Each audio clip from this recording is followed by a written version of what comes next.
നമസ്കാരം, ഞാൻ ബൈജു നായർ. നമ്മുടെ ചാനലിലേക്ക് സ്വാഗതം. ഇന്ന് റാപ്പിഡ് ഫയറിൻ്റെ ദിവസമാണ്. റാപ്പിഡ് ഫയർ നിങ്ങൾ ഉപയോഗിക്കുന്ന വാഹനത്തെപ്പറ്റി നിങ്ങൾ പറയുന്ന പ്രോഗ്രാമാണ്.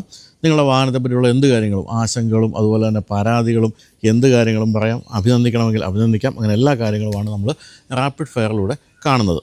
അപ്പോൾ റാപ്പിഡ് ഫയർ തുടങ്ങുന്നതിന് മുമ്പ് ഒരു കാര്യം പറയട്ടെ.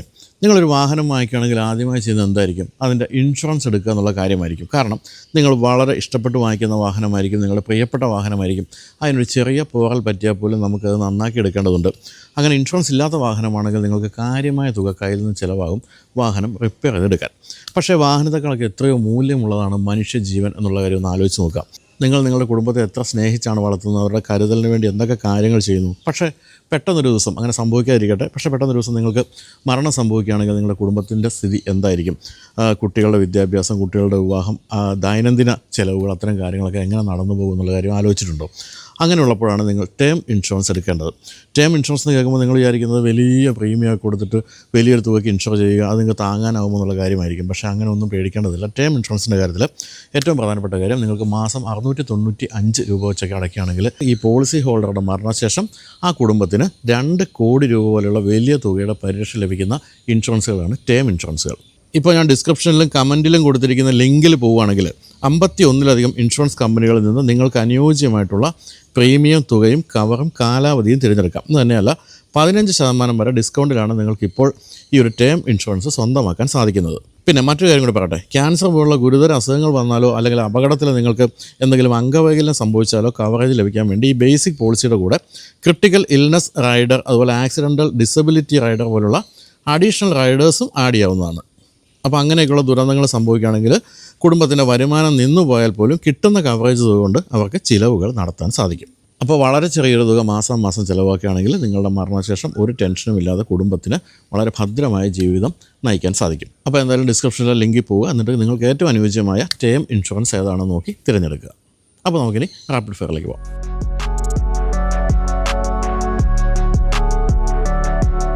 അപ്പോൾ ഇപ്പോഴത്തെ ഏറ്റവും ഹോട്ട് സെല്ലിംഗ് 2 വാഹനങ്ങളാണ് മഹീന്ദ്രയുടെ ഏറ്റവും പുതിയ 2 EVകൾ. അതിൽ കഴിഞ്ഞ ആഴ്ച നമ്മൾ BE6-ൻ്റെ കസ്റ്റമറാണ് കണ്ടതെങ്കിൽ ഇത്തവണ 9E കസ്റ്റമറെ കാണുന്നു. എനിക്ക് തോന്നിയത് ഞാൻ ഈ 2 വാഹനങ്ങൾ ടെസ്റ്റ് ഡ്രൈവ് ചെയ്ത് നമ്മൾ വീഡിയോ ഒക്കെ ചെയ്തെങ്കിലും അന്ന് എനിക്ക് കാഴ്ചയിൽ ഇഷ്ടപ്പെട്ടത് സത്യം പറഞ്ഞാൽ BE6 ആണ്. പക്ഷേ ഇന്നതാ ഇപ്പോൾ ഈ ഒരു ബ്ലാക്ക് നിറമുള്ള ഈ 9E കണ്ടപ്പോൾ എനിക്ക് ഭയങ്കരമായിട്ട് ഇഷ്ടപ്പെട്ടു. അങ്ങനെ റോഡ് നിറഞ്ഞ് നിൽക്കുകയാണ്. അപ്പോൾ നമുക്ക് കൂടുതൽ വിശേഷങ്ങൾ ചോദിച്ച് മനസ്സിലാക്കാം. നമസ്കാരം. പേര് ചേട്ടാ? ജോഫിൻ എന്നാ പേര്. എന്തിനാ ജോഫിൻ? ഞാൻ സ്റ്റാർട്ടപ്പ് സ്പേസിലാണ് ഒരു വെഞ്ചർ ഫണ്ട് നടത്തുന്നു. അപ്പം നമ്മൾ സ്റ്റാർട്ടപ്പുകളിൽ ഇൻവെസ്റ്റ് ചെയ്യും, അവരെ ഗ്രോ ചെയ്യാൻ ഹെൽപ്പ് ചെയ്യും. ശരി. അപ്പോൾ അത് സ്വന്തമായിട്ട് ചെയ്യുന്നു അതോ വേറെ കമ്പനിയുടെ ഭാഗമായിട്ടോ? എനിക്കൊരു പാർട്ണറും കൂടെ ഉണ്ട്, US-ലാണ്. അപ്പം ഇവിടെ ഞാൻ മാത്രമേ ഉള്ളൂ. ശരി. ബാംഗ്ലൂരാണ് ഓഫീസ്, മെയിൻ സെന്റർ. പിന്നെ ഞാൻ കൂടുതലും ഇവിടെ തന്നെ ആയിരിക്കും. ശരി. അപ്പോൾ ഇവിടെ ഇഷ്ടംപോലെ സ്റ്റാർട്ടപ്പുകൾ വരുന്നുണ്ടല്ലോ, സ്റ്റാർട്ടപ്പുകളുണ്ട്, ഒരുപാടുണ്ട്. അത് നമ്മുടെ നാട്ടിലും വളരെ വളർന്നുകൊണ്ടിരിക്കുകയാണ്. ബാംഗ്ലൂരാണ് ഇതിന്റെ സെന്റർ. ഒരു 80% ഇന്ത്യയിലെ മേജർ സ്റ്റാർട്ടപ്പുകളും ബാംഗ്ലൂർ. 80% അവിടെയാ? അതെ, ആയിട്ട് നമുക്ക് കമ്പയർ ചെയ്യാൻ പോലും പറ്റില്ല. പക്ഷെ നമുക്ക് നാട്ടിലാണെങ്കിലും ഒരുപാട് ആക്ടിവിറ്റീസ് നടക്കുന്നുണ്ട്. വളരെ പ്രോമിസിംഗ് ആയിട്ടുള്ള കമ്പനികളൊക്കെ ഉണ്ടോ? ഒരുപാട് വളരെ ശക്തമായി ഗ്രോ ചെയ്ത് വരുന്നുണ്ട്. അപ്പം നമ്മുടെ നാട്ടിലെ ഇക്കോസിസ്റ്റം ഇപ്പോഴും ഒരു ചെറിയ ഇൻഫൻസിയിലാന്ന് പറയാം. കാക്കനാട് ഒരു മൂലയിൽ മാത്രം ഒതുങ്ങി നിൽക്കുകയാണ് അല്ലേ? കാക്കനാടും അതുപോലെ കളമശ്ശേരി സ്റ്റാർട്ടപ്പ് മിഷനിലും ഒക്കെ ആയിട്ട് ഒരുപാട്. അപ്പം ധാരാളം ഓട്ടം ഉണ്ടോ ഇതുമായിട്ടൊക്കെ ബന്ധപ്പെട്ട്? ആക്ച്വലി എനിക്ക് ജോലിയായിട്ട് ബന്ധപ്പെട്ട് ഓട്ടം വളരെ കുറവാണ്. അപ്പം എനിക്ക് EV ആഗ്രഹം കുറെ നാളായി തുടങ്ങിയിട്ട്, പക്ഷെ ഓട്ടം കുറവായതുകൊണ്ട് മാത്രം എടുക്കാതെ വെച്ചിരുന്നതാണ്. ഒടുവിൽ ആഗ്രഹം ഓട്ടം കുറവാണെങ്കിലും എടുക്കാം എന്നുള്ള അവസ്ഥയിലേക്ക്. ഏതായിരുന്നു ഉപയോഗിച്ചുകൊണ്ടിരുന്ന വണ്ടി? ഞാൻ ക്രെറ്റയായിരുന്നു. ഒരു 6-7 വർഷമായിട്ട് ക്രെറ്റയായിരുന്നു. അപ്പം അങ്ങനെ ഒരുപാട് ഡ്രൈവ് ഒന്നുമില്ല. ക്രെറ്റയിൽ എനിക്ക് ആവറേജ് 1000 കിലോമീറ്റർ മന്ത്ലി ഉള്ളൂ. അപ്പം EV ഒന്നും ആഗ്രഹം ഉണ്ടായിരുന്നു. അപ്പൊ പക്ഷെ ഈ ഓട്ടം കുറവായാണ്. പിന്നെ ഈ EVയുടെ കോസ്റ്റും ഇക്വേഷനും കൂടെ മാച്ച് ആവുന്നേ ഉണ്ടായിരുന്നില്ല. ഒരു വാല്യൂ ഫോർ മണി പോയിന്റില്, വാല്യൂ ഫോർ മണി അല്ല, കുറച്ചുകൂടെ ROI പോയിന്റിലും കൂടെ മാച്ച് ആവുന്നില്ല. പ്രത്യേകിച്ച് ഇൻവെസ്റ്റ്മെന്റ് ഒക്കെ നടത്തുന്ന ആളായതുകൊണ്ട് കൃത്യമായിട്ട് അതൊക്കെ നോക്കിയിട്ടായിരിക്കും അല്ലേ? എങ്കിലും ഇതിപ്പോ ഈ പറഞ്ഞാൽ ഇപ്പൊ ഇന്ത്യയിൽ കിട്ടാവുന്ന ഏറ്റവും വലിയൊരു EV ആണെന്ന് വേണമെങ്കിൽ ഇത് പറയാം. അപ്പൊ ഇത്രയും വലിയൊരു EV ആവശ്യമായിരുന്നു? ചില പ്രാക്ടിക്കൽ പ്രശ്നങ്ങളില്ല ഇത്ര വലുപ്പത്തിന്റെ? പ്രാക്ടിക്കൽ പ്രശ്നം ഉണ്ടോന്ന് ചോദിച്ചാൽ ഉണ്ട്. ഇപ്പൊ വളരെ ചെറിയൊരു റോഡിൽ കൂടി, ഇടുങ്ങിയ റോഡിൽ കൂടെ ഒക്കെ പോകുന്നതിന്റെ ബുദ്ധിമുട്ടുണ്ട്. പക്ഷെ ഡ്രൈവ് സോഫാർ ഭയങ്കര നല്ലതാണ്. അതിന്റെ ടേണിംഗ് റേഡിയസ് സർപ്രൈസിംഗ്ലി ഭയങ്കര നല്ലതാണ്. അത് എനിക്ക് ചിലപ്പോൾ ക്രെറ്റേനെക്കാട്ടിലും ബെറ്റർ ആയിട്ട് തോന്നും. ഒരു ചെറിയ യു ഒക്കെ എടുത്ത് വരാൻ വേണ്ടിയിട്ട് ഞാൻ വിചാരിക്കും ഇത് രണ്ട് വട്ടം അങ്ങോട്ടും ഇങ്ങോട്ടും ഇട്ട് പിടിക്കേണ്ടി വരും. അത് പക്ഷെ അതൊന്നും ഇല്ല. ടേണിംഗ് റേഡിയസ് ഭയങ്കര നല്ലതാണ്. വലിപ്പത്തിന്റെ കുറച്ച് ബുദ്ധിമുട്ടുണ്ട് ചെറിയ വഴികളൊക്കെ, പക്ഷെ സോഫാർ ബുദ്ധിമുട്ടില്ലാതെ പോകുന്നു. പക്ഷെ നിങ്ങളെപ്പോലുള്ള ചെറുപ്പക്കാർ ശരിക്കും പറഞ്ഞാൽ ഒരു ട്രെൻഡിന്റെ പുറകെ പോവുകയാണെങ്കിൽ ഇഷ്ടപ്പെടേണ്ടിയിരുന്നത് BE6 ആണ്. അതെന്താണ് അത് വേണ്ടെന്ന് വെച്ചാൽ യഥാർത്ഥത്തിൽ BE ആണ് ഇഷ്ടപ്പെട്ടത്. അപ്പം ബിയിൽ ആണ് ആദ്യം ബുക്ക് ചെയ്തതും. നമ്മൾ ആദ്യം ലോഞ്ച് വീഡിയോ ഒക്കെ കണ്ടപ്പം ആ സമയത്ത് ഞാൻ MGയുടെ ഒരു വണ്ടി ബുക്ക് ചെയ്തിരിക്കുകയാണ്. അപ്പം അതിൽ കൂടെയാണ്. അപ്പൊ അത് വിൻസർ വന്നപ്പോൾ വിൻസർ വളരെ കോസ്റ്റ് എഫക്റ്റീവ് ആയിട്ട് ഒരു പാക്കേജ് ആണ് ലോഞ്ച് ചെയ്തത്. അപ്പം വിചാരിച്ചു ഓക്കെ, ക്രെറ്റേനേക്കാളിലും കുറച്ചുകൂടെ വലിപ്പമുണ്ട്, വിൻസർ EV എന്നുള്ള ആഗ്രഹം ശരിയാവും, എല്ലാം കൊണ്ടും പൈസ കൊണ്ടും ഓക്കെയാണ്. അങ്ങനെ ബുക്ക് ചെയ്തിരുന്ന സമയത്താണ് ഒന്ന് ഡെലിവറി കുറച്ച് ഡിലേ ആയി. പക്ഷെ ആ സമയത്താണ് ഇവർ ലോഞ്ച് ചെയ്തത്. ഇവർ ലോഞ്ച് ചെയ്തപ്പോൾ BE ഇഷ്ടപ്പെട്ടു, BE ബുക്ക് ചെയ്തു. അപ്പൊ BE ബുക്ക് ചെയ്ത് കഴിഞ്ഞപ്പം പിന്നീട് സംഭവിച്ച നമ്മൾ കാർ നേരിട്ട് കണ്ടപ്പോഴാണ് ഇതിന്റെ ഇന്റീരിയർ ഭയങ്കര വ്യത്യാസമാണ്. അപ്പം എക്സ്റ്റീരിയർ BE ആണ് എനിക്ക് ഇപ്പോഴും ഇഷ്ടം. അതുപോലെ വൈഫിനാണെങ്കിലും എക്സ്റ്റീരിയർ ഇപ്പോഴും അതാണ് ഇഷ്ടം. പക്ഷെ ഇന്റീരിയർ മറ്റേത് കുറച്ചും കൂടി ഒരു സ്പോട്ടി റഗഡ് ഒരു സ്റ്റൈലാണ് അവരങ്ങനെയാണ് ചെയ്തിരിക്കുന്നത്.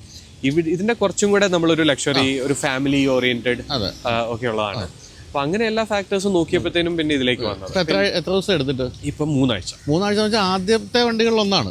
ആദ്യത്തെ ഫസ്റ്റ് ബാച്ച് നമ്മൾ ഇവിടുന്ന് ഡെലിവറി ഒരു 27 വണ്ടി ഒരുമിച്ച് ഡെലിവറി കൂടെ വന്നതാണ്. എത്ര റേഞ്ച് നോക്കിയിട്ടുണ്ടോ? റേഞ്ച് നോക്കിയിട്ടുണ്ട്. നമ്മളൊരു മൂന്നാർ ട്രിപ്പ് പോയി 500+ പോയ മൂന്നാർ ട്രിപ്പ് പോയി ഈസിലി 500+. അത് കാണിക്കുന്നത് മാത്രമല്ല, അന്നത്തെ റിയൽ ട്രിപ്പിൽ മൂന്നാർ പോയപ്പം 500+ ഉണ്ട്, ഈസിലി ഉണ്ട്. നമ്മുടെ എനിക്ക് തോന്നിയിട്ടുള്ളത് യൂഷ്വലി ഇവിടെ നമ്മുടെ ലോക്കൽ ചെറിയ ട്രിപ്പുകളിൽ 500 കൂടുതൽ കിട്ടുന്നുണ്ട്. ഒരു അതായത് ആവറേജസ് കാണിക്കുന്ന അനുസരിച്ച്. എന്ന് പറഞ്ഞാൽ നമുക്ക് കേരളത്തിൽ അങ്ങോളം ഇങ്ങോളം ഓടാൻ ഒരു ബുദ്ധിമുട്ടും ഇല്ല. ഒരു ബുദ്ധിമുട്ടും ഇല്ല. ചാർജ് ചെയ്യുന്നത് എങ്ങനെയാണ് ഇപ്പൊ ഇതുവരെ ചെയ്തത്? ഇതുവരെ ഞാൻ ചെയ്തിട്ടുള്ളത് നമ്മുടെ ഫ്ലാറ്റിലെ ഒരു 7 കിലോവാട്ടിന്റെ ചെറിയ ചാർജർ ഉണ്ട്, അതിലാണ് കൂടുതലും ചെയ്തിട്ടുള്ളത്. പിന്നെ ഈ മൂന്നാർ പോയ സമയത്ത് മറ്റേ 3 കിലോവാട്ട് സാധാരണ പവർ പ്ലഗില് റിസോർട്ടിലിട്ട് കുറച്ചൊന്ന് ടോപ്പ് അപ്പും ചെയ്തായിരുന്നു. എത്ര നേരം എടുക്കുന്നുണ്ട് ഈ രണ്ടിലും ചെയ്തപ്പോ? ഇത് 79 കിലോവാട്ട് ബാറ്ററിയാണ്. അപ്പം ഈ 7 കിലോവാട്ടിൽ ചെയ്ത് കഴിഞ്ഞ് കഴിഞ്ഞാൽ 10 മണിക്കൂർ അല്ല 10-11 മണിക്കൂർ എടുക്കും. 3 കിലോവാട്ട് ചെയ്ത് കഴിഞ്ഞാൽ 24 മണിക്കൂർ എടുക്കും. അതായത് നോർമൽ പ്ലഗിൽ കുത്തിയിട്ട് ടോപ്പ് അപ്പ് ചെയ്തേ ഉള്ളൂ. അപ്പം ഇതിന്റെ കൂടെ വന്നിട്ടുള്ള ഒരു 11 കിലോവാട്ടിന്റെ ഒരു വോൾ ചാർജർ വന്നിട്ടുണ്ട്. അതിപ്പോ ഫ്ലാറ്റ് ആയതുകൊണ്ട് നമുക്ക് ഫിറ്റ് ചെയ്യാൻ പറ്റും. അപ്പൊ അതാണെങ്കിൽ ഒരു 7.5 മണിക്കൂറിൽ. പിന്നെ ഇതിന്റെ മാക്സിമം കപ്പാസിറ്റി 175 കിലോവാട്ട് വരെ കുത്താം. അതിലൊക്കെ 20 മിനിറ്റിൽ 175ന്റെ ഞാൻ ഇതുവരെ ചാർജർ ഇവിടെ കണ്ടിട്ടില്ല. എനിക്ക് 120 ഒക്കെ ഉണ്ട്. 175 അടുത്തെങ്കിൽ ഞാൻ കണ്ടില്ല. വരും. ഇതൊക്കെ വന്നു കഴിയുമ്പോഴത്തേക്കും തീർച്ചയായിട്ടും അതെല്ലാം വരും. എത്ര രൂപയോ ഓൺ റോഡ്? 34 ലക്ഷം രൂപയ്ക്ക് വർത്താണ്. 34 ലക്ഷം 100% ആണല്ലേ? 100%. എന്താണ് അങ്ങനെ വർത്ത് എന്ന് പറയാനുള്ളത്? 2-3 റീസൺസ് പറയാമോ?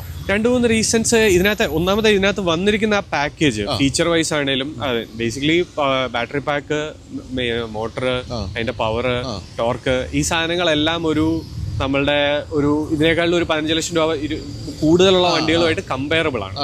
പ്രോബബ്ലി ആ ഒരു സെഗ്മെന്റിൽ നമുക്ക് നമ്മുടെ BYD C-Line ഉണ്ട്, അല്ലെങ്കിൽ Ioniq 5 ഉണ്ട്. ഇതിന്റെ എല്ലാം കൂടെ ഇല്ലാത്തൊരു സാധനം ഓൾ വീൽ ഡ്രൈവ് മാത്രമാണ്. ബാക്കിയെല്ലാം കമ്പയറബിൾ പവർ, ഔട്ട്പുട്ട്, ഫീച്ചേഴ്സ്, അകത്തുള്ള ഫീച്ചേഴ്സ് എല്ലാം കമ്പയറബിൾ ആണ്. അപ്പൊ അതുകൊണ്ട് തന്നെ ആ ഒരു പാക്കേജിന് 34 ലക്ഷം രൂപയ്ക്കും ടോട്ടലി. എന്താണ് ഇപ്പൊ ഇത്ര 3 ആഴ്ച ഓടിച്ചു കഴിഞ്ഞപ്പോൾ എന്തെങ്കിലും നെഗറ്റീവ് തോന്നിയോ? നെഗറ്റീവുകൾ ഇതിനകത്ത് കുറച്ച് ഫീച്ചേഴ്സ്, കുറച്ച് സോഫ്റ്റ്വെയർ സംബന്ധമായ കുറച്ച് പ്രശ്നങ്ങളുണ്ട്. അപ്ഡേറ്റുകളിൽ ഫിക്സ് ആവുമെന്നാണ് അവർ പ്രോമിസ് ചെയ്തിരിക്കുന്നത്. 2 തരമുണ്ട്. ഒന്ന്, ചില ഫീച്ചേഴ്സ് അവർ അഡ്വർടൈസ് ചെയ്ത ചില ഫീച്ചേഴ്സ് ടെസ്റ്റ് ഡ്രൈവ് വെഹിക്കിളിൽ ഉണ്ടായിരുന്ന തന്നെ ചില ഫീച്ചേഴ്സ് ഇപ്പം ആക്റ്റീവ് ആക്കിയിട്ടില്ല. ഇപ്പം ആപ്പിൾ കാർ പ്ലേ, പിന്നെ ഒരു ഓട്ടോ റിവേഴ്സ് ഉണ്ട്. അതായത് ഒരു ഇടുങ്ങിയ വഴി കൂടെ നമ്മൾ മുന്നോട്ട് പോയാൽ 40 മീറ്റർ അവർ ഓർത്തിരുന്നിട്ട് ഒരു ബട്ടൺ ചെയ്യുമ്പോൾ തന്നെ തിരിച്ചു വരും. അപ്പൊ അങ്ങനത്തെ ഒരു ഫീച്ചർ. പിന്നെ ഈ walk away lock, walk in unlock, അങ്ങനത്തെ കുറച്ച് ഫീച്ചേഴ്സ് കുറച്ച് ബേസിക് ആണ്. ഇപ്പൊ കാർ പ്ലേ ഒക്കെ ബേസിക് ആണ്, അത് അൺലോക്ക് ആയിട്ടില്ല, അത് ആക്റ്റീവ് ആയിട്ടില്ല. അപ്പൊ അങ്ങനെ അതൊരു ബുദ്ധിമുട്ടുണ്ട്. അപ്പൊ കാർപ്ലേ ഞാൻ റെഗുലർ യൂസർ ആയിരുന്നു, ഏറ്റവും ഭയങ്കര ആക്റ്റീവ് യൂസർ ആയിരുന്നു. പക്ഷെ അതില്ലാത്തൊരു ചെറിയ ബുദ്ധിമുട്ടുണ്ട്. പക്ഷെ ഇതിനകത്തൊരു മാപ്പ് ഉണ്ട്, കാര്യങ്ങളെല്ലാം കുഴപ്പമില്ലാതെ പോകുന്നു. പിന്നെ ചെറിയ ബഗ്ഗുകൾ അവിടെ ഇവിടെയും കാണിക്കുന്നുണ്ട്. അത് ഓരോരുത്തർക്കും ഓരോ രീതിയിലാണ്. എനിക്ക് തോന്നുന്നു ഒരു ഫസ്റ്റ് സർവീസ് കഴിയുമ്പോഴത്തേക്ക് അവരെല്ലാം ഫിക്സ് ചെയ്ത് സോഫ്റ്റ്വെയർ അപ്ഡേറ്റിൽ ഇതിപ്പോ അപ്ഡേറ്റ് അവർ പറഞ്ഞിരിക്കുന്ന ഓൺ ഡെയർ അപ്ഡേറ്റ് ആണ്. അതായത് ഓട്ടോമാറ്റിക്കലി പുതിയ അപ്ഡേറ്റ് വരുമ്പോൾ വന്നോളും എന്നാണ് പറഞ്ഞിരിക്കുന്നത്. ചെറിയ ചെറിയ പ്രശ്നങ്ങൾ അവിടെ ഇവിടെയും കാണുന്നുണ്ട്. അത് മാത്രമേ ഉള്ളൂ, അല്ലാതെ പ്രശ്നങ്ങളൊന്നും.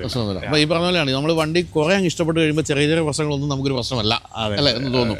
തന്നെ എനിക്ക് തോന്നുന്നു ഇപ്പോൾ ഏറ്റവും ആദ്യ സമയത്ത് എടുത്തുകൊണ്ട് തന്നെ ഇത്തരം ചോദ്യങ്ങൾ കുറേ പേര് ചോദിക്കുന്നുണ്ടാവുമല്ലോ അല്ലേ, കാണുന്നവരൊക്കെ.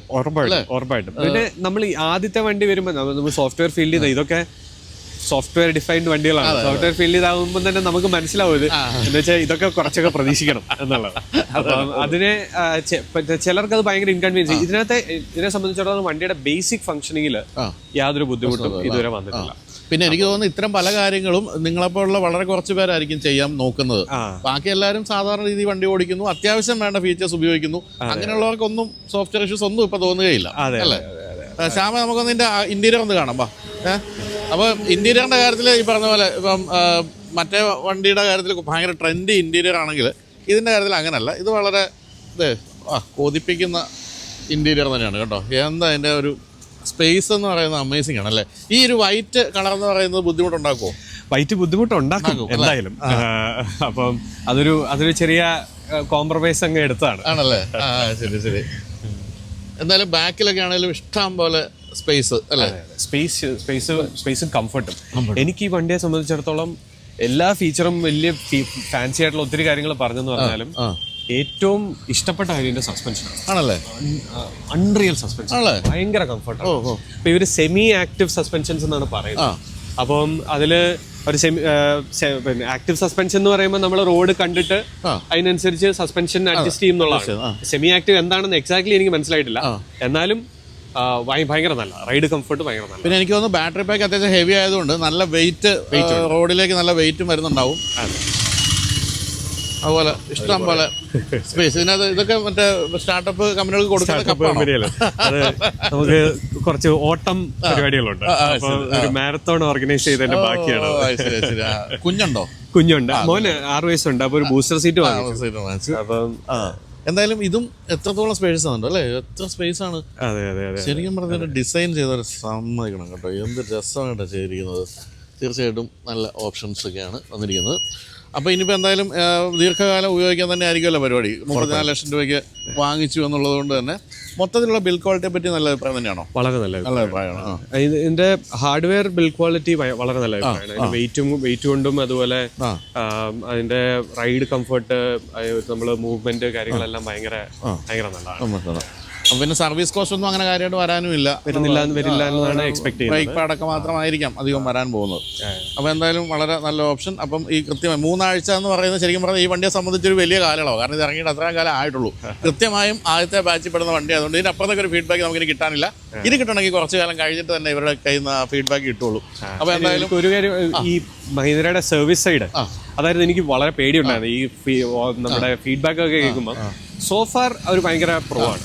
അപ്പം അവരൊരു നമ്മളെ വെച്ച് ഒരു 5-6 ഈ മഹീന്ദ്ര അവരുടെ തന്നെ സർവീസ് സ്റ്റാഫിനെ ഓരോ ഡീലർഷിപ്പിൽ ഇട്ടിട്ടുണ്ട്. കമ്പനി തന്നെ വിട്ടിട്ടുണ്ട്. അപ്പൊ അവര് ഒരു വാട്സാപ്പ് ഗ്രൂപ്പ് ഒക്കെ ഉണ്ടാക്കി എന്ത് ചെറിയ പ്രശ്നങ്ങൾക്കും പെട്ടെന്ന് സൊല്യൂഷൻ ഒക്കെ ആയിട്ട് സോഫാർ നല്ലതാണ്. അതാണ് ഇന്ത്യൻ കമ്പനികൾ ചെയ്യാതിരുന്നൊരു കാര്യം. അത് ചെയ്യുന്നുണ്ടെങ്കിൽ തീർച്ചയായിട്ടും നല്ലൊരു കാര്യം തന്നെയാണ്. പിന്നെ വേറൊരു കാര്യം, മഹീന്ദ്രയുടെ ഡീസൽ വണ്ടികളുടെ പോലത്തെ ഇഷ്യൂസ് ഒന്നും ഇല്ല, അങ്ങനെ വരാനുള്ളൂ. സോഫ്റ്റ്വെയർ ഇഷ്യൂസ് എല്ലാം അധികം വരാനുള്ളൂ.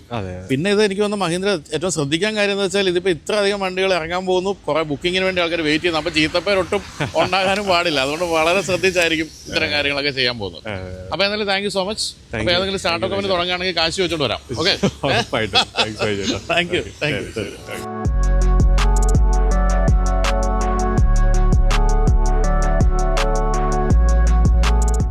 അപ്പോൾ ഇനി നമ്മൾ പരിചയപ്പെടാൻ പോകുന്നത് അൾട്രാ വയലറ്റ് F77 ഓണറിനാണ്. നമസ്കാരം. പേര്? ജീം. എന്താ ജീം? ഞാൻ SBIയിൽ മാനേജറായിട്ട്. എവിടെ? പാലാരിവട്ടം. ഇവിടെ തന്നെ. ശരി. ഇവിടുത്തെ കാരനാണോ? അല്ല, കോട്ടയം വീട്. കോട്ടയത്തോടെ? കുമാരനെല്ലൂർ. ഓക്കെ. അപ്പം കുമാരനെല്ലൂർ കൊച്ചി സ്ഥിരമായിട്ട് ഓടുന്നുണ്ടോ വണ്ടി? ഇല്ല, ഞാൻ ബേസിക്കലി സിറ്റി റൈറ്റ്സിന് എന്നുള്ളൊരു പേർപ്പസിലാണ് ഇത് മേടിച്ചത്. കാരണം ഞാൻ ആക്ച്വലി ഡ്രൈവ് ചെയ്യുന്ന ഹാരിയറാണ്. അപ്പം അത് ഈ സിറ്റി ട്രാഫിക്കിൽ അതിൻ്റെ ആയിട്ടുള്ള ഒരു ബുദ്ധിമുട്ടുണ്ട്. അപ്പം അതുകൊണ്ട് ഒരു 2 വീലറിനുള്ളത് നോക്കി. സോ എന്തായിരുന്നു ആ സമയത്ത് വേറെ പലതും നോക്കി ഞാൻ ഫൈനലി F77. അപ്പം പലതും നോക്കിയെന്ന് പറയുന്നത് ഇലക്ട്രിക് ബൈക്കുകളാണോ നോക്കിയത് അതോ അല്ലാതെ? അല്ല, ഇലക്ട്രിക് ബൈക്ക് അല്ല, മെയിൻലി ഐസ് എഞ്ചിൻ ബൈക്സ് ആയിരുന്നു നോക്കിയത്. അപ്പോൾ ഈ പൊതുവേ ഈ പറഞ്ഞ നിങ്ങളെ പോലെ പ്രത്യേകിച്ച് ചെറുപ്പക്കാരുടെ കാര്യത്തിൽ നിങ്ങൾക്ക് ഒരു പെട്രോൾ ഹെഡ്സ് ആയിരിക്കും അധികം പേരും. അവർക്കൊക്കെ വേണ്ടത് ഒരു ശബ്ദവും ബഹളവും പിന്നെ ഓടിക്കുമ്പോൾ ഒരു ഫീല് അതൊന്നും ഇല്ലാത്തതുകൊണ്ടാണ് എനിക്ക് തോന്നിയ കാര്യമാണ്. പൊതുവേ ഇലക്ട്രിക് സ്കൂട്ടറുകൾ കാര്യമായിട്ട് വിൽക്കുന്നുണ്ടെങ്കിലും ബൈക്കുകളിലേക്ക് അങ്ങനെ അങ്ങോട്ട് ഈ ഒരു യുവാക്കളുടെ ശ്രദ്ധ വരുന്നില്ല. പിന്നെ എന്തുകൊണ്ടാണ് അത് വേണ്ട, അത്തരം ഒരു പെട്രോൾ വാഹനത്തിന്റെ ശബ്ദം ബഹളം വേണ്ട, ഇത് മതിയെന്ന് തീരുമാനിച്ചത്? റീസൺ എന്താന്ന് പറഞ്ഞാൽ സൗണ്ടിന്റെ കാര്യം ശരിയാണ്. നമ്മൾ ത്രോട്ടിൽ ചെയ്യുമ്പോൾ കിട്ടുന്ന ആ ഒരു ഫീഡ്ബാക്ക് ഉണ്ടല്ലോ, അത് മീൻസ് ഒരു യങ്സ്റ്റേഴ്സിനെ സംബന്ധിച്ചിടത്തോളം വളരെ ഇമ്പോർട്ടൻ്റ് ആയിട്ടുള്ള ഒരു ഫാക്ടർ തന്നെയാണ്. മീൻസ് ആ ഒരു ത്രില്ല് തരുന്ന ഒരു ഫാക്ടർ അതാണ്. ബട്ട് F77 ഞാൻ ടെസ്റ്റ് ഡ്രൈവ് ചെയ്യുന്നവരെയും എനിക്ക് അപ്രിയൻഷൻ ഉണ്ടായിരുന്നു. ബട്ട് വൺസ് ടെസ്റ്റ് ഡ്രൈവ് ചെയ്ത് കഴിഞ്ഞപ്പം ഇത് ലൈക്ക് മൂവ് ചെയ്ത് വൺസ് ഇത് മൂവ്മെന്റ് സ്റ്റാർട്ട് ചെയ്താൽ പിന്നെ ഒരു ഏകദേശം ഒരു പ്ലെയിൻ ടേക്ക് ഓഫ് ചെയ്യുന്ന പോലത്തെ ഒരു സൗണ്ട് നമുക്ക് ഇത് എന്താ ആ ഒരു മൂളല് ആ ഒരു ഇത് കിട്ടുന്നുണ്ട്. ലൈക്ക് ഒരു ഫോർമുല 1 കാസിന്റെ മീൻസ് ആ ഒരു സിമ്പിൾ ആയിട്ടുള്ള ഒരു ഫീഡ്ബാക്ക് നമുക്ക് കിട്ടുന്നുണ്ട്. സോ അതുകൊണ്ട് ആ ഇഷ്യൂ ഇതില്ല.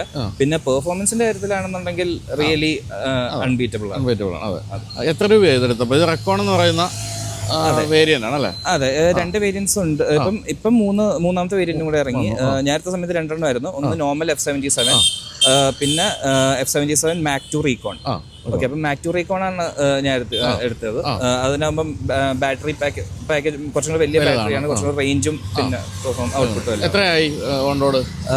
ഇതിന് എനിക്ക് 5.5 lakhs ഓൺ റോഡായി. 5.5 lakhs ഓൺ റോഡ് കൊടുത്ത് ഇലക്ട്രിക് ബൈക്ക് വാങ്ങിക്കുന്നത് ബുദ്ധിപരമാണോ? എന്താണ് ഒരു അഭിപ്രായം? ഓഫ് കോഴ്സ് ഞാൻ അതിൻ്റെ ഒരു എന്തായിരുന്നു കോസ്റ്റ് അങ്ങനെ ഒരു അനാലിസിസ് ഇതായിട്ട് നോക്കി. അപ്പം അറ്റ് ദ സെയിം ടൈം ഇതിന് പകരം ഈ ഒരു സെയിം ഒരു റേഞ്ചിലുള്ള ഒരു ഐസ് എഞ്ചിൻ ബൈക്ക് മേടിക്കുമായിരുന്നുണ്ടെങ്കിൽ സെയിം പ്രൈസിന് തന്നെയാണെന്നുണ്ടെങ്കിൽ പോലും first of all fuel cost like ഒരു 30 to 35 ആ ഒരു റേഞ്ച് ആയിരിക്കും അങ്ങേറ്റം പോയാൽ നമുക്ക് കിട്ടുന്നത് മൈലേജ്. ഓക്കെ, ഇതെന്ന് പറയുമ്പോൾ ഇലക്ട്രിക് ആയതുകൊണ്ട് like cost of running nearly എന്താ 0 ആണ്. അതും ഞാൻ ആക്ച്വലി താമസിക്കുന്നതിന്റെ ഷോറൂമിന്റെ അടുത്തായിട്ട് തന്നെ വാക്കബിൾ ഡിസ്റ്റൻസിലാണ്. സോ അവിടെ ആകുമ്പോൾ ഫ്രീ ചാർജിങ്ങും ഉണ്ട്. യൂസേഴ്സിന് എല്ലാവർക്കും അവർ ഫ്രീ ചാർജിങ് പ്രൊവൈഡ് ചെയ്യുന്നുണ്ട്. അതെ, അപ്പൊ അതുകൊണ്ട് like cost of running in effect 0 rupees ആണ്. പിന്നെ നെക്സ്റ്റ് തിങ് എന്ന് പറയുമ്പോൾ മെയിൻ്റനൻസ്. അപ്പോൾ ആ സെഗ്മെന്റിലുള്ള ബൈക്സിന് ഞാൻ അന്വേഷിച്ചപ്പം maintenance cost like comes to around 8,000. ഓരോ സർവീസിന് ഒരു 7,000 8,000 ആ റേഞ്ചിൽ മെയിൻ്റനൻസ് വരും. ഇതെന്ന് പറയുമ്പോൾ ജസ്റ്റ് 600 to 800 rupees അത്രയോ മെയിൻ്റനൻസ് വരുന്നുള്ളൂ. പിന്നെ ഞാനിത് എടുക്കാൻ വേറെ റീസണും കൂടെ ഉണ്ട്. ലൈക്ക് ഇതിന് എക്സ്റ്റൻഡഡ് വാറണ്ടി ഉണ്ട്. Extend warranty covers 8 years or 8 lakh kilometers. 8 lakh kilometers extend warranty ഉണ്ട്. അപ്പം അതുകൊണ്ടാണ് ഓൺ റോഡ് ഇത്രയായത്. ഒരു എക്സ്ട്രാ ഒരു ബിൽ ക്വാളിറ്റി എങ്ങനെയുണ്ട്? ബിൽ ക്വാളിറ്റി ഒരു രക്ഷയില്ല. നല്ല വെയിറ്റ് ഉണ്ട്. ലൈക്ക് 206 kgs 200+ kgs ഉണ്ട്. പിന്നെ അതിൻ്റെ ഒരു എന്താ പറയുക, നമ്മൾ ബ്രേക്ക് ചെയ്യുമ്പം നമുക്ക് കുറച്ച് കയ്യിലോട്ട് കുറച്ചൊരു ഇത് കിട്ടും, ആ ഒരു പവർ, ആ ഒരു എന്താ ഫീൽ കിട്ടും. എന്താണ് എൻ്റെ ഏറ്റവും ഇഷ്ടപ്പെട്ട ഫീച്ചർ? എന്താ ഏറ്റവും ഇഷ്ടപ്പെട്ടത് ഇതിൻ്റെ എന്തായിരുന്നു പെർഫോമൻസ് തന്നെ. അതെ, ലൈക്ക് ആക്സിലറേഷൻ ടോക്ക് എന്ന് പറയുമ്പം 100 Nm ടോക്കാണ് വരുന്നത് ഇതിന്. നമ്മുടെ ഈ ഒരു സെഗ്മെന്റിലുള്ള ബൈക്ക് നോർമലി ഒരു 40 to 50 ആ റേഞ്ചോ ടോക്ക് വരാറുള്ളൂ. ഇതിന് പക്ഷേ ഒരു 100 Nm ടോക്ക് വരുന്നുണ്ട്. സോ ആക്സിലറേഷൻ നല്ല ഫാസ്റ്റ് ആണ്. എസ്പെഷ്യലി ഈ ഒരു സിറ്റി ട്രാഫിക്കിന്റെ ഇടയ്ക്കൊക്കെ ആകുമ്പോൾ നമുക്ക് എന്താ പെട്ടെന്ന് സ്റ്റാൻഡ് സ്റ്റിൽ നിന്ന് പെട്ടെന്ന് എടുത്തുകൊണ്ട് പോകേണ്ടി വരും, അല്ലെങ്കിൽ പുറകിൽ വണ്ടി വന്ന് പിന്നെ ബ്ലോക്ക്. അപ്പോൾ അങ്ങനത്തെ ഒക്കെ കണ്ടീഷൻസിൽ ഏറ്റവും ഐഡിയൽ ഇത്. റൈഡിംഗ് പൊസിഷൻ എങ്ങനെയുണ്ട്?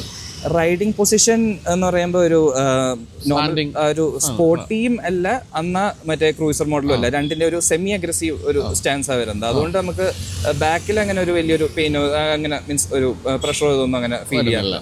മീൻസ് ക്രൂസർ ബൈക്സിന്റെ അത്ര ഒരു കംഫർട്ട് ഇല്ലെങ്കിലും ബട്ട് സ്പോർട്ട് ബൈക്കിന്റെ ഒരു ഡിസ്കംഫർട്ട് വരും. എത്ര നാൾ ഇപ്പോൾ എടുത്തിട്ട്? ഇപ്പോൾ എത്രയായി? ഇപ്പൊ ഞാൻ എടുത്തിട്ട് ഒരു 6 months ആവുന്നു. 6 months. അപ്പോൾ നമ്പറിന് വേണ്ടി വെയിറ്റ് ചെയ്യണം. നമ്പറിന് വേണ്ടി വെയിറ്റ് ചെയ്യും. ഫാൻസി നമ്പർ ബുക്ക് ചെയ്തിട്ടുണ്ടോ? ഫാൻസി അല്ല, കാറിന്റെ സെയിം നമ്പർ. എന്ത് റേഞ്ച് കിട്ടുന്നുണ്ട് ഇപ്പോൾ? റേഞ്ച് ആക്ച്വലി കമ്പനി ക്ലെയിം ചെയ്യുന്നത് 323 kilometers ആണ്. ബട്ട് എന്താ പറയുക, ആക്ച്വലി കിട്ടുന്ന 3 ഡ്രൈവ് മോഡ്സ് ഉണ്ട് അതിന്. So depending on the drive mode നമുക്ക് മാക്സിമം 270 ആ റേഞ്ച് വരെ. മോശമല്ല ഒരു ബൈക്കിനെ സംബന്ധിച്ച് നോക്കുമ്പോൾ അല്ലേ? മോശമല്ല. ചാർജിങ് ടൈം എങ്ങനെയുണ്ട്? ചാർജിങ് ടൈം ഇവരുടെ ഇപ്പം ബൂസ്റ്റ് സൂപ്പർനോവ ചാർജർ ഉണ്ട്, അത് പക്ഷേ ഇവിടെ ആവുന്നുള്ളൂ. അല്ലാതെ നമ്മുടെ ബൂസ്റ്റ് ചാർജർ വെച്ചിട്ടാണെന്നുണ്ടെങ്കിൽ ലൈക്ക് റിയലിസ്റ്റിക്കലി ഒരു പെർ അവർ 20% കയറും. അപ്പം ഒരു 4 to 5 hours ഫുൾ ചാർജ്. അപ്പോൾ എങ്ങനെയാണ് സാധാരണ ഇപ്പം അവിടെയാണ് ഡീലർഷിപ്പിൽ ചാർജ് ചെയ്യുന്നെങ്കിൽ രാത്രി ചാർജ് ചെയ്യാൻ അവിടെ വെക്കുകയാണ് ചെയ്യുന്നത്? രാത്രി ചാർജ് ചെയ്യാൻ വെക്കുക, അല്ലെങ്കിൽ എന്തായിരുന്നു ലൈക്ക് വർക്കിന് പോകുമ്പോൾ ജസ്റ്റ് ചാർജ് ചെയ്യാൻ വെച്ചിട്ട് ഇതായിട്ട് പിന്നെ വരുമ്പം എടുക്കുക. അങ്ങനെ ഒരു പ്രാക്ടിക്കൽ വാഹനമാണോ? അതെ അതെ, ഹൈലി പ്രാക്ടിക്കൽ. എസ്പെഷ്യലി നമുക്ക് വീട്ടിൽ തന്നെ മീൻസ് വീട്ടിലോ അല്ലെങ്കിൽ നമ്മുടെ റെസിഡൻസിൽ ഒരു ചാർജിങ് ഫെസിലിറ്റി ഉണ്ട്, അതിൽ പോർട്ട് ഉണ്ടെന്നുണ്ടെങ്കിൽ ലൈക്ക് ഏറ്റവും ബെസ്റ്റ് ഓപ്ഷൻ ഇത് തന്നെ. അപ്പോൾ ഇപ്പോൾ ഏറ്റവും പുതിയ ഇവരുടെ 2 മോഡൽ വന്നല്ലോ, അതെ. അപ്പോൾ അത് കണ്ടിരുന്നോ? അത് കണ്ടിരുന്നു. ഇഷ്ടപ്പെട്ടോ? അത് കണ്ടപ്പോൾ അതിന്റെ സ്കൂട്ടർ ടെസ്റാക്ട് കണ്ടപ്പോഴത്തേക്കും അത് മതിയായിരുന്നു തോന്നിയോ? ഇല്ല ഇല്ല, ബൈക്കിന്റെ ആളാ അല്ലേ? അപ്പോൾ നമുക്ക് ടാറ്റയിലേക്ക് പോകാം. എങ്ങനെയുണ്ട് ഹാരിയർ? ഹാരിയർ എന്തായിരുന്നു, നല്ല അടിപൊളി. ഏത് വേരിയന്റാ? ഓട്ടോമാറ്റിക് അല്ല, മാനുവൽ. എത്ര കാലം ഇപ്പൊ അതെടുത്തിട്ട്? ഹാരിയർ എടുത്തിട്ട് ഇപ്പം ഈ കൊല്ലം 5 years ആവും. 5 years ഈ കമ്മിങ് ഡിസംബറിൽ 5 years. അപ്പോൾ കൃത്യമായൊരു ഫീഡ്ബാക്ക് പറയാൻ പറ്റുന്ന ആളാണ്. എങ്ങനെയുണ്ട് വണ്ടി മൊത്തത്തിൽ? വണ്ടി ഹാരിയർ ആസ് എ വണ്ടി ലൈക്ക് 101% ടോട്ടലി ഹാപ്പിയാണ് വണ്ടിയുടെ കാര്യത്തിൽ. ലൈക്ക് പെർഫോമൻസ് ആണെങ്കിലും ഇതാണെങ്കിലും കംഫർട്ട് ഓർ റോഡ് പ്രസൻസ് എല്ലാം ലൈക്ക് ഒന്നും പറയാനില്ല. ബട്ട് ഏറ്റവും മെയിൻ ഇഷ്യൂ ഇതായിട്ട് എന്താ ഫേസ് ചെയ്യുന്നത് ഇനീഷ്യലി ഇല്ലായിരുന്നു, ഒരു ഇഷ്യൂ ഇല്ലായിരുന്നു. ബട്ട് ഇപ്പം സർവീസിന് എന്തായിരുന്നു കുറച്ച് മീൻസ് സർവീസ് സെൻറ്ററിൽ നിന്ന് കിട്ടുന്ന നമുക്കൊരു സർവീസും ഇതും അത് ഇച്ചിരി കുറേ പ്രശ്നങ്ങളുണ്ട്. അപ്പം അത് സോർട്ട് ഔട്ട് മീൻസ് നമ്മളാദ്യം വിചാരിച്ച ലക്സൺ വന്നിട്ട് ലക്സണിലോട്ട് മാറുമ്പം എല്ലാം ശരിയാവുമെന്ന് വിചാരിച്ചു. ബട്ട് ലക്സണിൽ വന്നപ്പം കുറച്ചും കൂടെ പ്രശ്നങ്ങളാണല്ലേ? ലക്ഷൻകാർ കേൾക്കുന്നുണ്ടോ വിചാരിക്കുന്നു കേട്ടോ, പ്രശ്നങ്ങളുണ്ട്. കാരണം എല്ലാവരും ഏറ്റവും കൂടുതൽ ആശ്വസിച്ചത് അല്ലേ നിപ്പോൺ ടൊയോട്ടയുടെ ഗ്രൂപ്പ് ടാറ്റയിലേക്ക് വരുന്നത് കേട്ടപ്പോൾ ഇനി എല്ലാ പ്രശ്നം തീർന്നത്. അതെ, ഞങ്ങളെല്ലാവരും അങ്ങനെ എക്സ്പെക്ട് ചെയ്തത്. ബട്ട് എക്സ്പീരിയൻസ് ആണല്ലേ? ശരി. അപ്പോൾ അത് വിൽക്കാറായല്ലോ, 5 വർഷം അല്ലേ? എത്ര കിലോമീറ്റർ ഓടി? ഇപ്പം 90,000. അത് വീണ്ടും മുന്നോട്ട് കൊണ്ടുപോകാൻ പോകാൻ തന്നെയാണ്. നല്ല ഹാപ്പിയാണ്. വണ്ടി ഹൈലി റിലയബിൾ, വേറെ കുഴപ്പമില്ല. എനിക്ക് തോന്നുന്നു അതിന് നല്ല റീസെയിൽ വാല്യൂ കിട്ടാൻ സാധ്യതയുണ്ട്. പക്ഷേ ഇതിന്റെ കാര്യത്തിൽ റീസെയിൽ വാല്യൂ പ്രതീക്ഷിക്കുന്നുണ്ട്. എന്താണ്? ഇല്ല, ഇത് നമ്മൾ പിന്നെ സെൽ ഓഫ് ചെയ്യാന്നുള്ളൊരു എന്തായിരുന്നു ഇതിൽ അല്ല. കാരണം ഇതൊരു മീൻസ് ഒരു ലോങ് ടേം അസറ്റ് എന്നുള്ളൊരു രീതിയിലാണ് കൺസിഡർ ചെയ്യുന്നത്. കാരണം ബേസിക്കലി റണ്ണിങ് കോസ്റ്റ് ഇതില്ല, പിന്നെ പെർഫോമൻസ് എല്ലാം കൊണ്ടും ഇതാണ് വേർത്താണ്. അപ്പോൾ എന്തായാലും ഈ പറഞ്ഞ പോലെ ഈ ഞാൻ പൊതുവേ കാണുമ്പോൾ നമ്മൾ ഈ പ്രായത്തിലൊക്കെ ഉള്ളവരോട് ചോദിക്കുമ്പോഴത്തേക്ക് അവർ പറയുന്നത് ബൈക്ക് വാങ്ങിക്കുമ്പോൾ എന്തായാലും ഒരു ഒറ്റപ്പാടും ബോളൊക്കെ വേണം, ഒരു റവ് ചെയ്യുമ്പോഴുള്ള സംഭവമൊക്കെ വേണം എന്നാണ് പലരും പറഞ്ഞു കേട്ടതെങ്കിൽ ഇപ്പോൾ വളരെ കൃത്യമായൊരു ഫീഡ്ബാക്കാണ് ഈ വാഹനത്തിൻ്റെ ഒരു കിട്ടിയിരിക്കുന്നത്. തന്നെയല്ല എനിക്ക് തോന്നുന്നത് വില അല്പം കൂടുതലാണെന്നുള്ള കാര്യം സത്യമാണ് അൾട്രാവയലിൻ്റെ കാര്യത്തിൽ. പക്ഷേ ഇപ്പോൾ വന്നിരിക്കുന്ന 2 മോഡലും വരാൻ പോകുന്ന 2 മോഡലും വന്നു കഴിഞ്ഞാൽ എനിക്ക് തോന്നുന്നു അൾട്രാവയലറ്റ് ആയിരിക്കും പിന്നെ ഗെയിം ചേഞ്ചർ ആയിട്ട് മാറുന്നുള്ളത് സംശയമില്ല. പിന്നെ നമുക്ക് സന്തോഷമുള്ള കാര്യം നമ്മുടെ ദുൽഖർ സൽമാൻ്റെ ചെറിയൊരു ഇൻവെസ്റ്റ്മെൻ്റ് ഒക്കെ ഉള്ളതുകൊണ്ട് നമ്മളൊരു കേരള വണ്ടിയായിട്ടാണ് നമ്മൾ അൾട്രാവയലിനെ കാണുന്നത്. ആ ഒരു സന്തോഷം തീർച്ചയായിട്ടും ഉണ്ട്. അപ്പോൾ എന്തായാലും താങ്ക് യു സോ മച്ച്. അപ്പോൾ എന്തായാലും ലോണൊക്കെ എടുക്കണമെങ്കിൽ വരാം. വന്നോളാം. ഇപ്പം പറയും കേട്ടോ, അവിടെ ചെല്ലുമ്പോൾ ഈ സ്നേഹം ഒന്നും കാണില്ല. Thank you.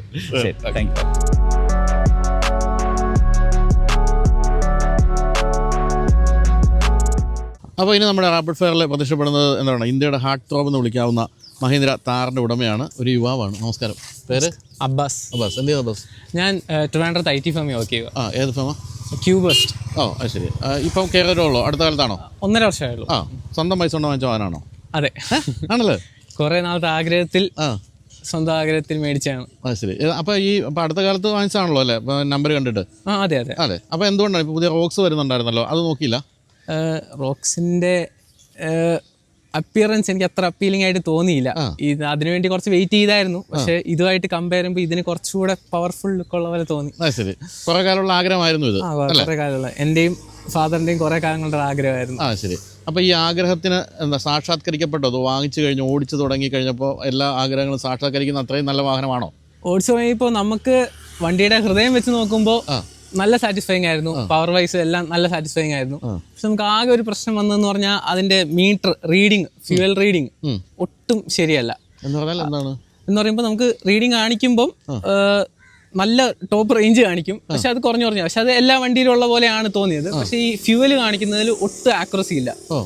നമ്മളിപ്പോ പെട്രോൾ അടിച്ചിട്ട് ഒരു 150-120 റേഞ്ച് കാണിക്കുകയാണെങ്കിലും മഞ്ഞ കത്തും ഉടനെ. മഞ്ഞ കത്തിയാൽ പോട്ടെ, പെട്രോൾ അടിക്കാന്നേ ഉള്ളൂ. നമ്മളിപ്പോൾ ഒരു 50 കിലോമീറ്റർ റേഞ്ച് കാണിച്ച് ഓടിച്ചുകൊണ്ടിരിക്കുമ്പോഴായിരിക്കും പെട്ടെന്ന് 50 നേരെ 0 ആയിട്ട് ബ്ലിങ്ക് ചെയ്യാൻ തുടങ്ങും. ഫ്യൂല് ബ്ലിങ്ക് ചെയ്യാൻ തുടങ്ങും. പിന്നെ നമുക്ക് ആകെ വെപ്രാളം, അടുത്ത പെട്രോൾ പമ്പിൽ കയറ്റണം എന്നായിരിക്കും നമ്മുടെ മൈൻഡിൽ. അല്ല, ഇതിനിപ്പോൾ മൈലേജ് ഇല്ലാഞ്ഞിട്ടാണോ? മൈലേജ് ഇല്ലാഞ്ഞിട്ടല്ല, കാരണം മൈലേജ് അത്യാവശ്യം കിട്ടുന്ന ആ റീഡിംഗ് ഒക്കെ മൈലേജിന്റെ ഒക്കെ അത്യാവശ്യം കറക്റ്റ് ആയിട്ടാണ് എനിക്ക് ഫീൽ ചെയ്തത്. പക്ഷേ ഈ ഫ്യൂവലാണ് നമുക്ക് ഒട്ടും ഡിപ്പെൻഡ് ചെയ്യാൻ പറ്റില്ല.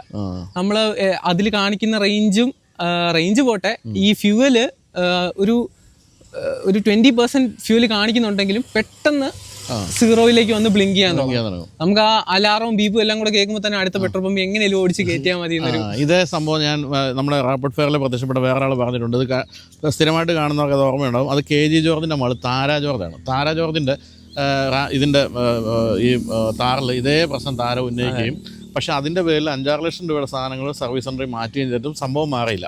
അവസാനം നമ്മൾ ഈ വീഡിയോ വന്നു കഴിഞ്ഞപ്പോൾ മഹീന്ദ്ര ഒന്ന് വിളിച്ച് കൊണ്ടുപോയി ശരിയായി കൊടുത്തു. ഇപ്പോൾ കുഴപ്പമില്ലാത്ത രീതിയിൽ ഓടുന്നുണ്ട്. അപ്പോൾ ഈ കൺസേൺ നമ്മൾ സർവീസ് സെൻ്ററിൽ അറിയിച്ചിരുന്നോ? നമ്മൾ എടുത്തത് തിരുവനന്തപുരത്തെ SS മഹീന്ദ്രന്നാണ്. പക്ഷേ അവരെ അല്ല നമ്മൾ സർവീസ് ചെയ്തത്. കോട്ടയത്തുള്ള ഒരു സർവീസ് സെന്ററല്ല സർവീസ് ചെയ്തത്. മഹീന്ദ്രയുടെ സ്വന്തം ഹൊറൈസൺ അവിടെ പറഞ്ഞേ ഉള്ളൂ.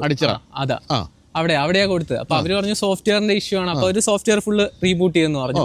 റീബൂട്ട് ചെയ്ത് ശരിയായി എന്ന് പറഞ്ഞ് തന്നു. പക്ഷെ ഒരു മാറ്റവും ഇല്ല, അതേപോലെ തന്നെ പ്രശ്നം ബാക്കി നിൽക്കുക. വീണ്ടും അവരെ അറിയിച്ചോ? വീണ്ടും ഇവിടെ SS പറഞ്ഞു. അപ്പോൾ അവര് നോക്കാമെന്ന് പറഞ്ഞു. പക്ഷെ ബൈജുങ്കളുടെ വീഡിയോ കണ്ടപ്പോഴത്തേക്കും എനിക്ക് കോൺടാക്ട് ചെയ്യാൻ തോന്നിയാണ് ഞാൻ കോൺടാക്ട് ചെയ്തത്. ശരി. അപ്പൊ അത് കണ്ടിട്ട് തന്നെയായിരുന്നു? അതെ, അത് കണ്ടിട്ട് തന്നെയാണ്. അപ്പൊ ഇത് എന്താണ് തോന്നുന്നത് ബസ്സിന്? ഇത് സോഫ്റ്റ്വെയർ ഇഷ്യൂ തന്നെയാണോ? സോഫ്റ്റ്വെയർ ഇഷ്യൂ ആവാനാ IT കമ്പനി ജോലി നാളെ കൊണ്ട് വെച്ചാൽ സോഫ്റ്റ്വെയർ ഇഷ്യൂ ആവാൻ തന്നെയാ ചാൻസ്. പക്ഷെ ഇതിപ്പോ ഞാൻ നോക്കിയിട്ട് ഇത് എന്റെ മാത്രം പ്രശ്നമല്ല. ഇപ്പൊ ആ വീഡിയോയിൽ കണ്ടു, പിന്നെ കുറെ പേർക്ക് ഞാൻ കണ്ടു. കുറെ പേരൊക്കെ അത് കാര്യമാക്കാതെ കുഴപ്പമില്ല, കാരണം നമ്മളിത് ഓടിച്ചുകൊണ്ട് പോകുമ്പോൾ കുഴപ്പമില്ല. നമ്മളിപ്പോ ഒരു വേറൊരു സെക്കൻഡ് പേഴ്സൺ കൊടുക്കുമ്പോഴാണ് അവരിത് കണ്ട്, നമുക്കറിയാം നമുക്ക് ബ്ലിങ്ക് ചെയ്താലും അടുത്ത ഇതിനുള്ള സാവകാശം ഉണ്ടെന്നും റോങ് കാണിക്കുന്നതാണ്. പക്ഷെ അത് വേറൊരാള് ഓടിക്കുമ്പോഴാ ബാക്കിയുള്ളവരെല്ലാം ഇത് അഡ്ജസ്റ്റ് ആവുകയാണ്. അല്ല, പക്ഷെ നമ്മൾ വേറൊരാളുടെ ഓടിക്കുമ്പോൾ മാത്രമല്ല, നമുക്കാണെങ്കിൽ ഇപ്പൊ രാത്രിയിലൊക്കെ ഒരു സ്ഥലത്ത് വെച്ച് ഇത് ആശങ്ക ഇങ്ങനെ നിൽക്കുമല്ലോ എന്തൊക്കെ പറയാം. അതെ, കാരണം ഇതുവരെ ബ്ലിങ്ക് ചെയ്തിട്ട് നമ്മൾ 1-2 കിലോമീറ്റർ കൂടുതൽ പോയിട്ടില്ല. അപ്പോൾ എന്തേലും ഇപ്പൊ ഒരു നമുക്ക് സിറ്റിക്കകത്തല്ലേ പ്രശ്നം വരുന്നത്, ഒരു ഹൈ റേഞ്ചോ അങ്ങനത്തെ സ്ഥലമൊക്കെ വരുമ്പോഴത്തേക്ക് നമുക്ക് പെട്ടെന്ന് പമ്പ് കിട്ടില്ല, അങ്ങനെയൊക്കെ നമ്മൾ പാനിക് ആയി പോകും. അപ്പൊ ഇത് എല്ലാവരുടെയും ജനറൽ ഇഷ്യൂ ആവുകൊണ്ട് അധികം പെട്രോൾ താക്കാതിരിക്കുകയാണ് എല്ലാവരും ചെയ്യുന്നതാ മനസ്സിലാക്കിയത്. പക്ഷെ അങ്ങനെ അല്ലല്ലോ വേണ്ടത്. ഇത് ഏത് വേരിയന്റ് ആണ്? ഇത് റിയർ വീൽ ഡ്രൈവിന്റെ വേരിയന്റ് ആണ്. ഡീസൽ മാനുവൽ ആണോ? മാനുവൽ ആണ്. അപ്പം അതർ ദാൻ ദിസ് എന്താണ് വണ്ടിയെ പറ്റിയുള്ള അഭിപ്രായം? വണ്ടിയെ പറ്റി വളരെ നല്ല അഭിപ്രായം. മെയിൻ ആയിട്ട് നമുക്ക് ഇതിന്റെ അപ്പിയറൻസ് ആണ്, ആ ഒരു പ്രൗഡി, ആ ഒരു ഹെഡ്, നല്ലൊരു ഹെഡ് ടേണറാണ് അല്ലേ? എത്ര താറുണ്ടെങ്കിലും നമ്മൾ പോകുന്നതുകൊണ്ട് ഒന്ന് നോക്കും, താറിന്റെ ഒരു ഗുണം എന്ന് പറയുന്നത്. എങ്കിലും ഇതൊരു പ്രാക്ടിക്കൽ വെഹിക്കിൾ ആണോ? കാരണം വെച്ചാൽ പിൻഭാഗത്തേക്ക് കയറാനുള്ള ബുദ്ധിമുട്ട്, പ്രായമുള്ളവർക്ക് പിന്നിലേക്ക് കയറുമ്പോൾ ഒരു ബുദ്ധിമുട്ട്, അതൊക്കെ തോന്നിയിട്ടുണ്ടോ? അതെ, അഫ്കോഴ്സ് അത് തോന്നിയിട്ടുണ്ട്. അപ്പോൾ ഒരു പ്രൈമറി വെഹിക്കിൾ ആയിട്ട് ഞാൻ ഒരിക്കലും പറയില്ല. കാരണം പ്രൈമറി വെഹിക്കിൾ വേറെ ഉണ്ടോ? ഉണ്ട്. നമുക്കൊരു ഹുണ്ടായി വെന്യൂ ഉണ്ട്, ഒരു ഡസ്റ്ററും ഉണ്ട്. Hyundai venue IMT variant. IMT variant അത് നല്ല സാറ്റിസ്ഫൈങ് ആണ് ഓടിക്കാൻ. പക്ഷെ നമുക്കൊരു പ്രശ്നം എന്ന് പറഞ്ഞാൽ നമ്മളൊരു വണ്ടി മാറ്റി എടുക്കാൻ നോക്കിയപ്പോൾ അതിന് റീസെയിൽ വാല്യൂ കിട്ടുന്നതാ. കാരണം IMT ഇവിടെ ആർക്കും പരിചിതമല്ല, അവർക്ക് പോലും നേരെ അറിയില്ല എന്നാ പറയണേ. അപ്പോൾ അവർക്ക് റീസെയിൽ വാല്യൂ കമ്പനിക്ക് പോലും തരാൻ കഴിയുന്നില്ല നല്ലൊരു റീസെയിൽ വാല്യൂ. അതായത് ഹ്യുണ്ടായുടെ തന്നെ റീസെയിൽ യൂസ്ഡ് കാർ ഷോറൂമുകാർ പോലും വില തരുന്നില്ല. അതെ, അവരുടെ അടുത്ത് ചോദിക്കുമ്പോൾ അവർ പറയുന്നത് ഇതിന് റീസെയിൽ കുറവാണെന്നാണ്. സെയിൽ സമയത്ത് ഇങ്ങനെയല്ലേ പറഞ്ഞു, പക്ഷേ പിന്നെ പറയുന്നത് റീസെയിൽ കുറവാണെന്നാണ്. IMT എന്ന് പറയുന്നത് ഇപ്പം പരിചയമില്ലെങ്കിൽ ഇല്ലാത്തവർക്ക് വേണ്ടി പറഞ്ഞു തരാം. അതായത് ക്ലച്ച് ഇല്ല, പക്ഷെ ഗിയർ ഷിഫ്റ്റ് ചെയ്ത് ഓടിക്കണം. എനിക്ക് തോന്നിയിരിക്കുന്ന വളരെ രസകരമായിട്ട് ഓടിക്കാം, ഭയങ്കര സാറ്റിസ്ഫൈങ് ആണ്. അത് ഓടിക്കാൻ ഒരു ടെൻഷനും ഇല്ല. പ്രത്യേകിച്ച് ലേഡീസിനൊക്കെ ആണെങ്കിൽ സുഖമാണ്. അല്ലാതെ ഇപ്പൊ നമുക്കിപ്പോ ഓട്ടോമാറ്റിക് നമ്മുടെ ഇഷ്ടത്തിന് ഗിയർ ട്രാൻസ്മിഷൻ നടത്തി ഓടിക്കാൻ പറ്റില്ല എന്നൊരു വിഷമം ഉള്ളവരാണെങ്കിൽ അത് സുഖമാണ്. എന്ന് വെച്ചാൽ നമുക്ക് ഒന്നും ടെൻഷൻ ഒന്നും അടിക്കാനില്ല. ഭയങ്കര സാറ്റിസ്ഫൈ, നല്ല വണ്ടിയാണ്. അപ്പൊ ഞങ്ങളിപ്പോ അത് കൊടുക്കണ്ടെന്ന് തന്നെ വെച്ചിട്ട് ഇപ്പോഴും ഓടിക്കാൻ നല്ല സുഖമായിട്ട് തന്നെ ഓടിച്ചോണ്ട് പോവാണ്. പണ്ടോട്ടേ ഉള്ളതാണ്. അതിനെപ്പറ്റി എന്താണ് ഒരു അഭിപ്രായം? ഡസ്റ്റർ ഞങ്ങൾക്ക് വളരെ ഇഷ്ടമുള്ള ഒരു വണ്ടിയാണ്. അത് പണ്ട് ഇറങ്ങിയപ്പോഴാണെങ്കിലും അതിന്റെ ആ ഒരു സസ്പെൻഷനും അതിന്റെ യാത്രാ സുഖത്തിനും അത് പേരുകേട്ട വണ്ടിയായിരുന്നു. അതിപ്പോഴും ഇപ്പോൾ 1 ലക്ഷം കിലോമീറ്റർ കഴിഞ്ഞു, ഇപ്പോഴും ആ വണ്ടി അതേപോലെ തന്നെയാണ്. അതിന്റെ സസ്പെൻഷനും അതിന്റെ ഒരു യാത്രാ സുഖവും ഇപ്പോഴത്തെ പല പുതിയ വണ്ടി കയറിയാൽ പോലും ഇല്ലാത്ത യാത്രാ സുഖം അതിന് ലഭിക്കുന്നുണ്ട്. അപ്പൊ ഈ താറിന്റെ കാര്യത്തിൽ ഏറ്റവും ഇഷ്ടപ്പെട്ട ഫീച്ചർ എന്താ താറിന്റെ എന്ന് പറഞ്ഞാൽ അതിന്റെ ഹൃദയം തന്നെയാണ്. നല്ല ഓടിക്കാൻ നല്ല സാറ്റിസ്ഫൈങ്, ആ പവർ ഡെലിവറി ഒക്കെ വളരെ നല്ല സാറ്റിസ്ഫൈങ് ആയിട്ടാണ് നമുക്ക് ഫീൽ ചെയ്യുന്നത്. അത് ഓടിക്കുമ്പോൾ നമുക്ക് ആ വണ്ടിയുടെ കയറി ഇരിക്കുമ്പോൾ നമുക്ക് എന്തോരം ഒരു പവർ ഫീൽ ചെയ്യുന്നു. ആ പവർ വണ്ടി ഓടിക്കുമ്പോഴും നമുക്ക് മുന്നോട്ട് ഫീൽ ചെയ്യുന്നുണ്ട്. എന്തെങ്കിലും കൂടി ഉണ്ടായിരുന്നെങ്കിലും തോന്നിയ ഫീച്ചർ ഉണ്ടോ? എന്തെങ്കിലും കൂടെ ഉണ്ടായിരുന്നെങ്കിലും തോന്നിയത് ഈ ബാക്കിലേക്ക് സീറ്റ് കയറുന്നത്. എല്ലാവരും പറയണ പോലെ ബാക്കിലേക്ക് കയറുന്നത്. ഇപ്പോൾ 3 ഡോർ ആണെങ്കിൽ പോലും ആ ഡോർ കുറച്ചുകൂടെ വലുതായിരുന്നെങ്കിൽ ബാക്കിലേക്ക് കുറച്ചുകൂടെ എളുപ്പമായിട്ട് കയറാനെന്നും തോന്നുന്നു. അപ്പൊ നമ്മൾ അഡ്ജസ്റ്റ് ചെയ്ത് കയറേണ്ട പോലത്തെ ഒരു. ശരിയാ, അത് ശരിക്കും പറഞ്ഞാൽ നമ്മളിപ്പം പോളോ GTI ഒക്കെ ആണെങ്കിലും ഫ്രണ്ടിലെ ഡോർ വലുതായതുകൊണ്ട് നമുക്ക് ബാക്കിലേക്ക് കയറാൻ വലിയ ബുദ്ധിമുട്ട് തോന്നില്ല. ഇതെനിക്ക് തോന്നുന്നു ഇതിന്റെ ഷേപ്പ് ഇങ്ങനെ നിലനിർത്താൻ വേണ്ടി ചെയ്തതായിരിക്കും. ഷേപ്പ് ആയിരിക്കും, പക്ഷെ എനിക്ക് നോക്കിയിട്ട് ആ ഡോർ കുറച്ചുകൂടെ വലുതാക്കാമായിരുന്നു എന്ന് എനിക്ക് തോന്നി. കാരണം ആ ഡോർ വലുതാക്കുകയാണെങ്കിൽ കുറച്ചുകൂടെ എളുപ്പത്തിൽ പുറകിലേക്ക് കയറാം. ഇപ്പൊ പ്രായമായവർക്കെന്ന് പറയുന്നു, അവർക്ക് കുറച്ചുകൂടെ എളുപ്പം കയറാൻ പറ്റുമെന്ന് തോന്നി. ഈ റിയർ വീൽ ഡ്രൈവ് എടുത്തത് എന്തുകൊണ്ടാണ്? കാരണം നിങ്ങളെപ്പോലെ ചെറുപ്പക്കാർ ഓഫ് റോഡ് പോകാൻ സാധ്യതയുള്ളതാണല്ലോ. 4 വീൽ ഡ്രൈവ് വേണ്ടെന്ന് വെച്ചോ? ഓഫ് റോഡ് പോകാൻ സാധ്യതയുള്ളതാണെന്ന് ചോദിച്ചാൽ റിയർ വീൽ ഡ്രൈവിന് ഞാൻ അന്വേഷിച്ച് അറിഞ്ഞിടത്തോളം റിയർ വീൽ അത്യാവശ്യം നല്ല പവർ ഡെലിവറി തരുന്നുണ്ട്. അപ്പോൾ നമുക്കിവിടെ കേരളത്തിൽ അത്യാവശ്യം ഓഫ് റോഡ് പോകാൻ പറ്റുന്നതിനുള്ള ഒരു പവറൊക്കെ റിയർ വീലിൽ കിട്ടുമെന്നാണ് എനിക്ക് മനസ്സിലാക്കാൻ കഴിഞ്ഞത്. അപ്പോൾ ഞാനൊരു ഓഫ് റോഡർ അല്ല, അപ്പോൾ ഓഫ് റോഡ് പോയാലും നമുക്ക് കുഴപ്പമില്ലാതെ പോകുന്ന വണ്ടി എന്നുള്ള രീതിയിൽ റിയർ വീൽ. കാരണം ഇപ്പോൾ ഞാൻ ഇപ്പോൾ പക്ക ഓഫ് റോഡർ ആണെങ്കിൽ അഫ്കോഴ്സ് ഞാൻ 4x4 എടുക്കുള്ളൂ. പിന്നെ എനിക്കിത് അത്യാവശ്യം നല്ല മൈലേജും തന്ന് സിറ്റിയിൽ ഉപയോഗിക്കാൻ പറ്റുന്നുണ്ട് നല്ല രീതിയിൽ. അതെനിക്ക് വളരെ നല്ലൊരു എന്ത് മൈലേജ് കിട്ടുന്നുണ്ടാവും? എനിക്ക് ലോങ് ഒക്കെ ആണെങ്കിൽ ഒരു 15-16 കിട്ടുന്നുണ്ട്. സിറ്റിക്കകത്താണെങ്കിൽ ഒരു 11-12. അത് കുഴപ്പമില്ലാത്തൊരു മൈലേജ് ആയിട്ടാണ് തോന്നി. അത്യാവശ്യം എങ്ങനെ പോയാലും ഒരു മാന്യമായ മൈലേജ് കിട്ടുന്നുണ്ട്. എത്ര രൂപയായി ഇത് ഓൺ റോഡ് എടുത്തപ്പോൾ? ഇത് 15-40. 15,40,000 രൂപയ്ക്ക് വർത്താണ്? ഓഫ്കോഴ്സ് വർത്തായിട്ടാണ് എനിക്ക് തോന്നിയത്. അത് എൻ്റെ കാഴ്ചപ്പാടിൽ എനിക്കത് വർത്തായിട്ടാണ് തോന്നിയത്. മെയിനായിട്ടും ഇതിൻ്റെ ആ ഒരു എടുപ്പും ആ ലുക്കും, പിന്നെ വേറെ നമ്മൾ വേറെ ഒന്നും നോക്കില്ല. കാരണം ഇതിൽ ഫീച്ചേഴ്സ് എന്ന് പറയാൻ ഇപ്പോൾ വെന്യൂ ആയിട്ട് നോക്കുകയാണെങ്കിൽ ഒരുപാട് ഫീച്ചേഴ്സ് ഒന്നുമില്ല. ഇപ്പോൾ സ്റ്റിയറിംഗ് നോക്കിയാലും ക്ലസ്റ്റർ നോക്കിയാലും ഒന്നും ഒരുപാട് ഫീച്ചേഴ്സ് പറയത്തൊക്കെ എല്ലാം മിനിമൽ സാധനം തന്നെയാണ്. പക്ഷെ വേറൊരു ലീഗാണല്ലോ അത്. ആ ഒരു റഫ് വെഹിക്കിൾ, ആ ഒരു ഇമേജ് ആണ് വണ്ടി എപ്പോഴും. കല്യാണം കഴിച്ചിട്ടുണ്ടാവില്ലല്ലോ? ഇല്ല, കല്യാണം കഴിക്കാതെ കുട്ടികളൊന്നും ഇല്ല. അതുകൊണ്ട് ഒറ്റയ്ക്കൊക്കെ തന്നെ വേണമെങ്കിൽ ഒരു ലവറൊക്കെ ഉണ്ട് മുന്നിൽ ഇരുത്തിക്കൊണ്ട് പോകാമെന്നല്ലാതെ വേറെ അധികം ആളൊന്നും കയറാത്തതുകൊണ്ടും കുഴപ്പമില്ല. ഒരു ഫാമിലി വാഹനമായിട്ട് വരുമ്പോൾ നമ്മൾ ഈ പറഞ്ഞ പ്രാക്ടിക്കൽ പ്രശ്നങ്ങളൊക്കെ തീർച്ചയായിട്ടും ഉണ്ടാവും. ഇപ്പം ഞാൻ ഫാമിലി ആയിട്ട് പോകുമ്പോഴാണെങ്കിലും അച്ഛനും അമ്മയും ഫ്രണ്ടിൽ ഇരുന്നാലും എനിക്കും എന്റെ ചേച്ചിക്കും പുറകെ ഇരിക്കാൻ സുഖമായിട്ട് പറ്റുന്ന ഒരു, കാരണം പുറകിലേക്ക് കയറാൻ ചെറിയൊരു ബുദ്ധിമുട്ടുണ്ടെങ്കിലും പക്ഷെ പുറകെ കയറി കഴിഞ്ഞാൽ നല്ല സ്പേഷ്യസ് ആണ്. നോർമൽ ഒരു വെഹിക്കിൾ പോലെ തന്നെ നല്ല ലെഗ് സ്പേസും കാര്യങ്ങളൊക്കെ ഉണ്ട്. അപ്പോൾ സീറ്റിംഗും അതുമൊക്കെ ഓക്കെയാണ്, കയറുന്നത് മാത്രമാണ് ഒരു ബുദ്ധിമുട്ട്. അപ്പോൾ എന്തായാലും ഈ പറഞ്ഞൊരു കൺസേൺ അത് സോഫ്റ്റ്വെയറിനാണെങ്കിൽ അത് പരിഹരിച്ചു കൊടുക്കും എന്ന് കരുതുന്നു. കാരണം ഇപ്പം കുറേ കാലം കഴിഞ്ഞിട്ടാണെങ്കിലും താരയുടേത് അവരെടുത്തുകൊണ്ട് പോയി പെട്ടെന്ന് തന്നെ ശരിയാക്കി കൊടുക്കും. അത്രയും കാലം പല പ്രശ്നങ്ങൾ പറഞ്ഞെങ്കിലും പിന്നെ അതെല്ലാം ശരിയായി. അപ്പോൾ എന്തായാലും ഹൊറൈസൺ ഉള്ളവരും അതുപോലെ SS മഹീന്ദ്ര ഉള്ളവരൊക്കെ കേൾക്കുന്നുണ്ടെന്ന് വിചാരിക്കുന്നു. അപ്പോൾ എന്തായാലും താങ്ക് യു സോ മച്ച്. എല്ലാ പ്രശ്നവും പരിഹരിച്ച് ഭംഗിയായിട്ട് നടക്കേണ്ടത്. അപ്പോൾ happy motoring. Okay, thank you.